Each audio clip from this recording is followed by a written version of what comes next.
बा भाई लोग ठीक बानू। हमनी के स्टूडियो में बैठल बानी स। हमनी के स्टूडियो अभिषेक भैया बहुत ही कॉमेडी आदमी बारन, हमनी के दिल लगैले रहेलन। आई सब हमनी के स्टूडियो है। पीछे होते वोकल रूम लौकता तो सीधा गैलरिया लौकता न होते वो वोकल रूम है। काकू भाई इधर आइए। तनी तनी गाई तो भैया अभिषेक भैया गाना एगो अभिषेक भैया हमारे बहुत अच्छा गाना गावे नहीं, सुन के वाला के जरूर हंसी आ जाई। चलो गाई गाई गाई एगो गाई। अरे प्यार के मतलब होला काथी आजुए हमारा बुझाइल बा, तहिक भर घरे पिटा तारी लायला मर्द पूरा गाना उड़े धाराइल बा। राधे सब रसिया हो गए लवन मर्दवा अगवा राधे सब रसिया का गीत बा। इनकरा के चिन्हते हो हम लोग ई भाई जीवन काकू बलमुआ।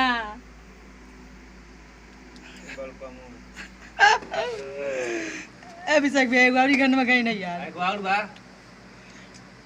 ए राजा राजा राजा करे जामे समाजा, अब उठाल तनी कोरा भेटाई खूबे माजा, अब बढ़िया में कोसी के सैया।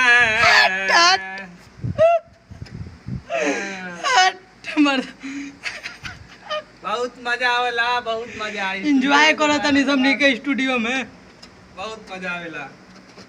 आई देखी आउ ने तनी देखावा उनका गेट साथ। अब देखी उनका देखी केसियो बजावा तनी। ये हई काकू बलमुआ। अरे बांधे लगा मछा का पार पर एगो और हिट में टरावे वाला बा, जबरदस्त शूटिंग होता। बहुत जल्द इतना भयानक मैटर लेके आओ तनी सनू, मतलब सुन के दिल गदगद हो जाए एकदम जबरदस्त हो जाए। बहुत भयानक मैटर आओ तनी से लेके बहुत जल्द वीडियो के शूटिंग होके वाला बा। साटो हमनी के एके मिल जाता का। बहुत भयानक मैटर लेके आओ तनी सन। एंजॉय करो तनी से स्टूडियो में बैठ के। दोनों भाई के लिखल गीत भाई बहुत मेहनत से गीत लिखे गार्दा उड़ी गार्दा पसंद आई 110% पसंद आई रउआ सबके। स्टेटस में छाप लेवे के बा ओकरा के। काकू बलमुआ भाई हमर कइले बड़े गीत के। अभिषेक भैया एक बार आवड़ी तनी आहिक भरे घरे पिटा तारी लैला, आहिक भरे घरे पिटा तारी लैला।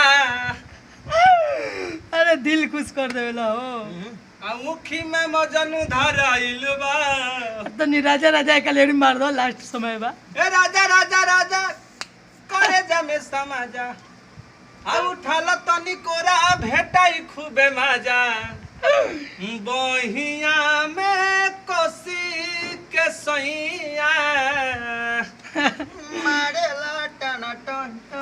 ठीक बा भाई लोग, फिर अगला वीडियो में मिलल जाई। नमस्कार।